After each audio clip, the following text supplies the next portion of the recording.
Good afternoon students, myself Vinay Srivastava. Welcome to all in my channel Study English Online. Dear students, today we are going to discuss the chapter The 100 Dishes, first written by L. Shorter. This is the part 2 of class 10th. So let us read the chapter. Dear students, first part में आपने देखा किस प्रकार से Wanda पेंट्रोस्की और उसके जो आसपास के क्लासमेट थे उसके यहाँ के किस प्रकार से वो बच्चे बॉयज़ गर्ल्स उसका मजाक बनाते थे। स्पेशली जो दो गर्ल्स थी पैडी और मैडी, वो दोनों ज़्यादा ही कुछ उसका मजाक बनाते थे और उससे पूछते थे कितनी ड्रेसेस तुम्हारे पास हैं। तो वांडा किस प्रकार से उसका जवाब देती है आगे देखते हैं। 100 वांडा वुड से, जब उससे पूछा गया कि तुम्हारे पास कितनी ड्रेसेस हैं तो उसने जवाब दिया 100 यानी 100 Wanda would say. 100 exclaimed all the little girls, इतना सुनकर सारी जो लिटिल गर्ल्स होती हैं उन्हें बड़ा एक्सक्लेम होता है यानी सॉरी वो चिल्लाती हैं। इनक्रेडियसली, वो बहुत ही यानी उनको विश्वास नहीं होता है, अनविलिंगनेस होता है, वो उसकी बात को विश्वास नहीं कर पाती हैं। And the little ones would stop playing hopscotch and listen, और जो छोटी बच्चियां रहती हैं वो अपने गेम को, हाफ स्कॉच को जो खेल रही होती हैं, अपने गेम को बंद करती हैं एंड लिसन, और वांडा की बातों को सुनती हैं। 100 उसमें से बोलते हैं 100 all lined up said Wanda, कहा हाँ, वांडा ने कहा 100 जो सारे ड्रेसेस हैं वो एक लाइन में टंगे हुए हैं। Then her thin lips drew together in silence, और उसके बाद उसके होंठ बंद हो जाते थे, मीन्स वो चुप हो जाती थी। What are they like all silk I bet said Peggy, वो किस तरह दिखाई पड़ते हैं। What are they like all silk, उसने बताया सभी सिल्क के हैं। आई बेट सेड पैगी, पैगी ने कहा all silk all colours. Wanda उसका जवाब देती है कि सारे कपड़े जितने ड्रेसेस हैं वो सब सिल्की हैं, सिल्क के हैं, और ऑल कलर्स हर प्रकार के कलर्स के हैं। वेलवेट टू, उसने पूछा वेलवेट का भी है। वेलवेट टू, कहा हाँ वेलवेट के भी हैं। 100 ड्रेसेस, का 100 dress. Wanda would repeat stolidly, Wanda ने उसका जो जवाब दिया उसमें कोई उसने अपनी इंटरेस्ट, उसका जो इंटरेस्ट था अपने इंटरेस्ट को उसने शो नहीं किया। इस प्रकार से उसने जो है उसका जवाब दिया। All lined up in my closet, और कहा सब जितनी ड्रेसेस हैं वो हमारी क्लोसेट में एक लाइन से हैंग किए हुए हैं। Then they had let her go, और तब फिर इतना सुनने के बाद वे सारे बच्चे उसको जाने देते हैं।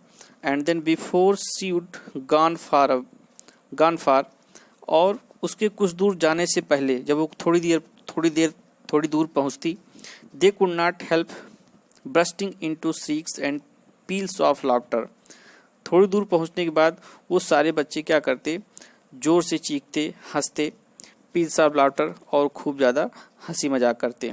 यानी एक प्रकार से जब वो चली जाती वांडा, उसके पीछे वो आपस में उसका मजाक उड़ाते थे। 100 dresses, absolute obviously the only dress Wanda had was the blue one she वोर एवरी डे। 100 ड्रेसेस, ऑब्वियसली निश्चित रूप से, स्पष्ट रूप से, the only dress Wanda had, Wanda के पास केवल एक ही ड्रेस था, द ब्लू वन, वो जो ब्लू कलर का था वही एक उसके पास था। सी और एवरीडे, जिसे वो प्रतिदिन पहनकर आती थी। सो व्हाई डिड सी से सी हैड 100, तब वो क्यों उसने ये कहा कि उसके पास 100 ड्रेस हैं। व्हाट अ स्टोरी, ये स्टोरी क्या है। How many shoes did you से यू हैड, और फिर दोबारा जब मुलाकात होती है तो उससे फिर से ये क्वेश्चन किया जाता है कि तुम्हारे पास कितने शूज हैं। 60 pairs are lined up in my closet, फिर से वांडा उसका जवाब देती है कि मेरे पास 60 पेयर्स हैं, 60 जोड़ी जूते हैं, और सभी मेरे क्लोसेट में लाइन में रखे हुए हैं। Cries of exaggerated politeness greeted this all alike, सारी गर्ल्स बहुत ही बढ़ चढ़कर बड़ी ही पोलाइटनेस से उसके इस आंसर का ग्रीट करते थे। ऑल अलाइक, और कहा, पूछा ऑल अलाइक क्या सभी एक जैसे हैं। ओ नो, कहा नहीं, every pair is different, her pair क्या है, डिफरेंट है, भिन्न प्रकार का है। ऑल कलर्स, और हर कलर का है। ऑल लाइंड अप, सब एक लाइन में रखे हुए हैं। Peggy, who had thought of this same, and Maddie, her inscrutable friend, were always the last to leave. पैगी जो थी, who had thought of this game, जिसने उस गेम को सोचा था, एंड मैडी, और जो मैडी थी वो क्या थी, इनसेपरेबल फ्रेंड, वो उसकी इनसेपरेबल यानी उससे कभी अलग नहीं रहती थी, were always the last to leave, वो क्या हुई, वो सबसे बाद में गई. Finally Wanda would move up the street, और बाद में क्या होता है, Wanda would move up the street, वो सबसे बाद में अपनी गली में जाती है. Her eyes dull and her mouth closed, उसकी आंखें बहुत ही डल थी, यानी ऐसा लगता था बहुत दुखी है, एंड हर माउथ क्लोज, और उसका मुंह जो होता है वो बंद रहता है. Hitching her left shoulder every now, और हर बार यानी बार बार वो क्या करती, अपने लेफ्ट सोल्जर को हिचिंग करती थी, वो थोड़ा सा हिलाती डुलाती थी, ऊपर नीचे करती थी. And then in the funny way she had finishing the walk to school alone, और इस प्रकार से बहुत ही फनी वे में वो अपने स्कूल के रास्ते को क्या करती थी, फिनिश करती थी. Peggy was not really cruel, Peggy वास्तव में क्रूएल नहीं थी, मीन्स निर्दयी नहीं थी. She protected small children from bullies, बल्कि वो छोटे बच्चों को बुलीज से क्या करती थी, प्रोटेक्ट करती थी. बुलीज का मतलब ऐसे लोग जो थोड़ा सा पावरफुल होते हैं, वो छोटे बच्चों को क्या करते हैं, तंग करते हैं, परेशान करते हैं, तो वो ऐसी चीज़ें नहीं देख पाती थी, वो उसको क्या करती थी, उनको प्रोटेक्ट करती थी. And she cried for hours if she saw an animal मिस्ट्रीटेड, और जब कभी वो किसी एनिमल के साथ मिस्ट्रीटेड देखती थी, किसी जानवर के साथ अगर कोई बुरा बर्ताव करता था, तो वो घंटों रोती थी. If anybody had said to her, यदि उससे कोई कहता, do not you think that is a cruel way to treat Wanda, क्या तुम ये नहीं सोचती हो कि that is a cruel way to treat Wanda, कि ये जो रास्ता है जिस प्रकार से तुम वांडा से ट्रीट करती हो, क्या है, बहुत ही निर्दयतापूर्ण है. तो she would have been very surprised, तो उसे बहुत ही आश्चर्य होता. क्रूएल मीन्स यानी वो जो ट्रीट कर रही होती है वो निर्दयतापूर्वक उसका ट्रीट नहीं था. व्हाई डिड द गर्ल से सी हैड 100 ड्रेसेस, उसका मतलब ये था कि वो लड़की उससे क्यों कहती है कि उसके पास 100 ड्रेस है. Anybody could tell that was a lie, कोई भी इंसान ये कह सकता था कि वो क्या कह रही है, झूठ बोल रही है. Why did she want to lie, वो झूठ बोलना क्यों चाहती थी. And she was not just an ordinary person, और वो कोई ऑर्डिनरी पर्सन नहीं थी. Else why did she have a name like that, और ना ही उसका नाम वो हम लोगों के जैसा है. Anyway they never made her cry, फिर भी they never made her cry, उसने केवल क्या किया है, उन लोगों ने केवल उसका मजाक ही बनाया है, कभी उसको रुलाया नहीं है. एज फॉर मैडी, जहाँ तक मैडी का सवाल है, this business of asking Wanda every day how many dresses how many hats, ये जो बिजनेस था, ये जो काम था, ये जो प्रोसेस था ऑफ आस्किंग वांडा, वांडा से पूछने का, एवरी डे प्रतिदिन, हाउ मेनी ड्रेसेस, कितनी ड्रेसेस तुम्हारे पास हैं, एंड हाउ मेनी हैट्स, और कितनी हैट्स तुम्हारे पास हैं, and how many this and that, और कितनी ये चीज़ें, कितनी वो चीज़ें तुम्हारे पास हैं. ये सारे प्रोसेस, ये सारी प्रक्रिया she had was bothering her, ये उसे क्या करती थी, परेशान करती थी. मैडी वाज पुअर हरसेल्फ, क्योंकि मैडी खुद भी एक गरीब लड़की थी. She usually wore somebody's hand me down clothes, वो भी किसी के द्वारा दिए गए हैंड मी डाउन क्लोथ्स यानी पुराने कपड़े पहनती थी, मतलब किसी के द्वारा दिए गए कपड़ों को जो है एडजस्ट करके पहनती थी. थैंक गॉडेस, वो ईश्वर को थैंक यू बोलती है कि क्यों. She did not live up on Boggins Height, कि वो बॉगिन्स हाइट में नहीं रहती जहाँ पर वांडा रहती थी. Or have a funny name, और ना ही उसका कोई फनी नेम है, इसके लिए वो ईश्वर को क्या करती है, धन्यवाद देती है. Sometimes when Peggy was asking Wanda those question in that mocking polite voice, Maddie felt embarrassed and studied the marbles in the palm of her hand, rolling them around and saying nothing herself. कभी कभार when पैगी, जब पैगी was asking Wanda, जब पैगी Wanda से वो प्रश्न करती थी, इस प्रकार के प्रश्न पूछती थी, those questions in that mocking polite voice, उस मजाक बनाने के लिए पोलाइट वॉइस में, मीन्स एक नकली आवाज़ में उससे पूछती. मैडी फेल्ट एम्बेरेस्ड, तब मैडी को बहुत ही शर्म महसूस होती. And studied the marble in the palm of her hand, और उसके हाथों में जो मार्बल्स होते थे, कंचे जो होते थे, रोलिंग देम अराउंड, वो उसे अराउंड में रोल करती, घुमाती, एंड सेइंग नथिंग हरसेल्फ, और खुद से कुछ ना कह पाती। Not that she felt sorry for Wanda exactly, वास्तव में not that she felt sorry for Wanda, उसे वांडा के लिए काफ़ी दुख महसूस होता था। She would never have paid any attention to Wanda if Peggy had not invented the dresses game.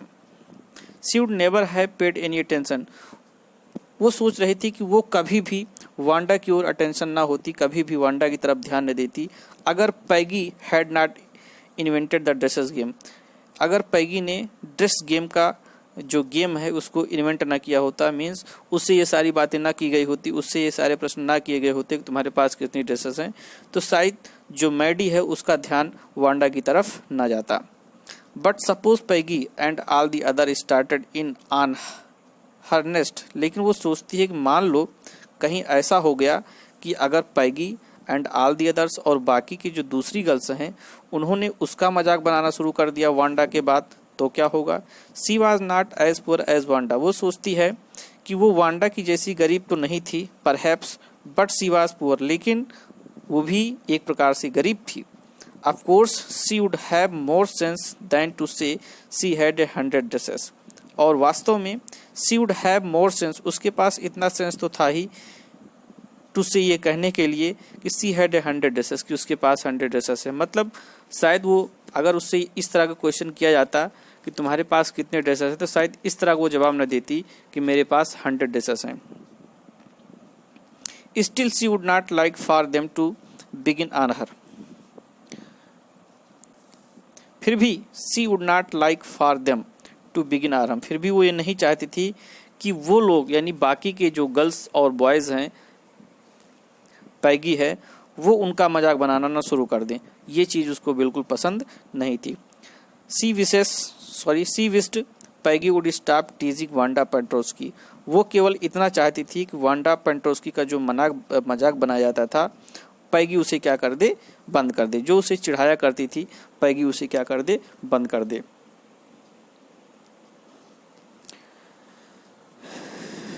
Today even though they had been too late to school, आज भी यद्यपि वो स्कूल के लिए देर हो गए, उन्हें देरी हो गई थी। मैडी वॉज ग्लैड, मैडी को खुशी थी।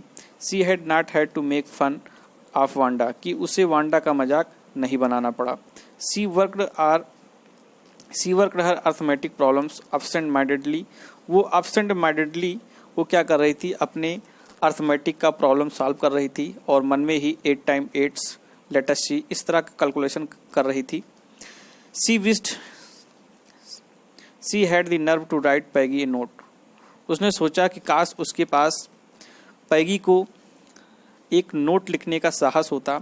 बिकॉज सी न्यू, क्योंकि उसे पता था, she never would have the courage, उसके पास कभी भी ये करेज नहीं होता, to speak right to Peggy, कि वो सीधे सीधे पैगी से कहे, टू से ये कहे कि hey Peggy let us stop asking Wanda how many dresses she has, कि हम वांडा से ये पूछना बंद करें कि तुम्हारे पास कितनी ड्रेसेस हैं। ये सारी चीज़ें वो पैगी से डायरेक्टली कहे, शायद इतनी साहस उसके अंदर नहीं थी, इसलिए उसने जो है उसको एक लेटर लिखने के लिए सोचा कि उसको लेटर के माध्यम से ये बात जो है उसको बताए। व्हेन सी फिनिश्ड, जब उसने उस लेटर को लिखना बंद किया, when she finished her arithmetic, जब उसने अपना अर्थमेटिक का वर्क कंप्लीट कर लिया, she did start a note to Peggy, तब उसने जो है पैगी को एक नोट लिखना स्टार्ट किया। सडनली सी पुश्ड, लेकिन अचानक से वो रुक गई, एंड सडर्ड, और थोड़ा सा घबरा गई, थोड़ा सा डर गई। सी पिक्चर्ड हरसेल्फ, उसने अपने आप को पिक्चराइज किया इन द स्कूल यार्ड, कहाँ पर, स्कूल यार्ड में, यानी अपने आप को उसने विजुलाइज किया कि वो स्कूल यार्ड में है। ए न्यू टारगेट फॉर पैगी, और वो क्या है, पैगी का एक नया टारगेट है, एंड द गर्ल्स, और बाकी सारी गर्ल्स के लिए। मतलब जिस तरह से अभी तक क्या होता था कि लोग वांडा का मजाक बनाया क्या करते थे, वांडा की जगह उसने अपने आप को जो है विजुलाइज कर लिया कि पैगी और बाकी की जो गर्ल्स हैं वो उसका मजाक बना रही हैं। Peggy might ask her where she got the dress, उसने सोचा कि पैगी मुझसे किस तरह का प्रश्न करेगी, तो पैगी माइट आस्क हर, पैगी उससे ये पूछती कि where she got the dresses, की ये जो ड्रेसेस उसके पास है उसके पास कहाँ से आए। दैट सी हैड ऑन, जो इस समय उसने पहने हुए हैं। And Maddie would have to say, और शायद मैडी उसका जो आंसर देती, it was one of Peggy's old ones, कि ये जो ड्रेस है ये पैगी का ही ओल्ड वंस है, उसके पुराने कपड़े हैं। दैट, जिसे मैडीज मदर, जिसे मैडी की माँ ने had tried to disguise with new trimmings so no one in room 13 would recognise it, जिसे मैडी की माँ ने नए रिवेंस और लेसेस लगाकर डिफरेंट बनाने की कोशिश की है, जिससे रूम नंबर 13 के बच्चे उसको पहचान ना सकें।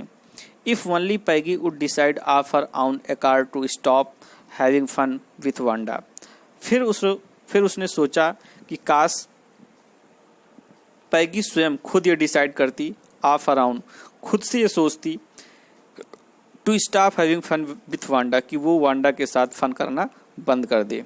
ओ well, Maddie ran her hand through her short blond hair as though to push the uncomfortable thoughts away. Maddie ran her hand through her short blond hair, Maddie क्या करती है, अपने हाथों को, उसकी उंगलियों को अपने बालों के बीच से फेरती है, घुमाती है, ऐसा लग रहा है to push the uncomfortables thoughts away, उसने अपने सर के जो भी अनकंफर्टेबल्स थे, जो भी उसकी परेशानियां थी, वो क्या हो गई, दूर हो गई। What difference did it make, इससे क्या फ़र्क पड़ता है कि वांडा का मजाक बनाया जाता है, नहीं बनाया जाता, अब इससे उसको कोई फ़र्क नहीं पड़ता। Slowly Maddie tore into bits the note, और धीरे से उसने क्या किया, मैडी ने उस नोट को फाड़कर टुकड़ों में कर दिया। सी हैड स्टार्टेड, जिसे उसने लिखना शुरू किया था। She was Peggy's best friend, अब वो सोचती है कि वो पैगी की बेस्ट फ्रेंड है। And Peggy was the best liked girl in the whole room, और उस रूम में जो पैगी थी वो सबसे ज़्यादा लाइक गर्ल थी, यानी सारे बॉयज़ और गर्ल्स उसे ज़्यादा पसंद करते थे। Peggy could not possibly do anything that was really wrong, she thought, उसने सोचा पैगी कभी भी कुछ ऐसा काम नहीं करेगी, दैट वाज रियली रॉन्ग, जो वास्तव में क्या हो, गलत हो। एज फॉर वांडा, जहाँ तक वांडा का सवाल है, she was just some girl who lived up on Boggins Height, वो उन लड़कियों में से थी जो बॉगिन्स हाइट में रहती थी। And stood alone in the school yard, और हमेशा स्कूल यार्ड में अकेले रहती थी। She scarcely ever said anything to anybody, वो बड़ी मुश्किल से किसी से कुछ भी कहती थी। The only time she talked was in the school yard about her 100 dresses, जब कभी वो बातें करती भी थी तो वो केवल अपने उस 100 ड्रेसेस के बारे में ही बात करती थी, अलावा कोई बातचीत नहीं करती थी। मैडी रिमेंबर्ड, मैडी को याद आता है, her telling about one of her dresses, Maddie को याद आता है कि वांडा ने कभी उसको एक ऐसे ड्रेस के बारे में बात की थी जो कि pale blue with coloured trimmings, जो क्या था, पेल ब्लू का था, विथ कलर ट्रिमिंग्स, जिसमें रंग बिरंगे ट्रिमिंग्स लगे हुए थे, लेसेस लगे हुए थे। एंड सी रिमेंबर्ड, और उसे फिर याद आता है, अनदर, दूसरा dress, that was brilliant jungle green, जो ग्रीन कलर का था, विथ रेड ड्रेस, जिसमें लाल रंग के सैस लगे हुए थे। You'd look like a Christmas tree in that, the girls had said in pretended admiration, जब उसने इस प्रकार कहा कि वो जो ड्रेस है उसका जो कलर है वो ब्रिलियंट जंगल ग्रीन है, उसका जो कलर है वो ग्रीन है और उसमें रेड सैस लगे हुए हैं, तो बाकी जो गर्ल्स थी उसको प्रिटेंड एडमायरेशन करती हैं, यानी झूठी प्रशंसा करते हुए कहती हैं कि उस ड्रेस को पहनने के बाद तुम बिल्कुल किस तरह लगोगी, क्रिसमस ट्री की तरह लगोगी। Thinking about Wanda and her 100 dresses all lined up in closet, Maddie began to wonder who was going to win the drawing and coloring contest. Wanda के बारे में और उसके 100 ड्रेसेस के बारे में, जो कि उसके क्लोसेट में एक लाइन में हैंगिंग थे, लटके हुए थे, इसके बारे में सोचते हुए मैडी बिगेन टू वंडर, अब मैडी को चिंता होने लगी कि who was going to win the drawing and colouring contest, कि ड्राइंग और कलरिंग कॉन्टेस्ट इस बार कौन जीतने वाला है। फॉर गर्ल्स, जहाँ तक गर्ल्स का सवाल है, this contest consisted of designing dresses and for boys of designing motor boats, ये जो कॉन्टेस्ट है इसमें क्या रखा गया है, जो गर्ल्स के लिए कॉन्टेस्ट है वो कंसिस्टेड ऑफ डिजाइनिंग ड्रेसेस, उन्हें ड्रेस को जो है डिजाइन करना था, और बॉयज़ को डिजाइनिंग मोटर बोट्स, उन्हें जो है मोटर बोट्स को डिजाइन करना था। Probably Peggy would win the girls medal, निश्चित है कि संभवतः पैगी गर्ल्स का मेडल जो है जीतेगी। Peggy drew better than anyone else in the room, Peggy जो थी वो रूम में सबसे अच्छा ड्राइंग डिजाइन करती थी। At least that is what everybody thought, और लगभग ये सारी चीजें सभी लोग, मतलब सभी लोगों का यही विश्वास था, सभी लोग यही सोचते थे कि पैगी जो है इस कॉन्टेस्ट को क्या करेगी, जीतेगी। She could copy a picture in a magazine or some film stars had so that you could almost tell who it was, वो किसी भी पिक्चर को कॉपी कर सकती थी इन ए मैगजीन, अगर मैगजीन में कोई पिक्चर है तो उसको बड़ी आसानी से कॉपी कर सकती थी। सम फिल्म स्टार्स, किसी भी फिल्म स्टार की पिक्चर को वो कॉपी कर सकती थी, ताकि you could almost tell who it was, और इस प्रकार से आप आसानी से कह सकते हैं कि वो विनर कौन हो सकता था। Oh, Maddy was sure Peggy would win, Maddy को पूरी तरह विश्वास था कि पैगी वुड विन, कि पैगी जो है इस कॉन्टेस्ट को जीतेगी। Well tomorrow the teacher was going to announce the winners, कल जो टीचर थे वो विनर को अनाउंस करने वाले थे। देन दे वुड नो, और तब फिर उन्हें पता हो जाएगा कौन विनर होगा। The next day it was drizzling, अगले दिन ड्रिजलिंग हो रही थी, मीन्स हल्की फुल्की बारिश हो रही थी। Maddie and Peggy hurried to school, Maddie और पैगी स्कूल के लिए तेजी से जा रही थी। अंडर पैगीज अम्ब्रेला, किसके नीचे, पैगी के अम्ब्रेला के नीचे। Naturally on a day like this they did not wait for Wanda, और नेचुरली रोजाना की तरह इस दिन they did not wait for Wanda, उन्होंने वांडा पेंट्रोस्की का इंतजार नहीं किया। On the corner of Oliver street, कहाँ पर, ओलिवर स्ट्रीट में। The street that far away, जो कि काफ़ी दूर पर था। Under the railroad track, और वो जो स्ट्रीट थी वो रेल रोड ट्रैक के नीचे थी। And up the hill let to Boggin side, और जो गली थी वो सीधे पहाड़ियों से होते हुए कहाँ पर जाती थी, बॉगिन्स हाइड जाती थी। Anyway they were not taking chances on being late today because today was important. Anyway फिर भी वो आज के दिन लेट होना नहीं चाहते थे, क्योंकि टुडे वाज इम्पोर्टेंट, क्योंकि आज का दिन उनके लिए बहुत ही इम्पोर्टेंट था। So this is the second part of this chapter. The remaining portion you will read in the next part. Thank you.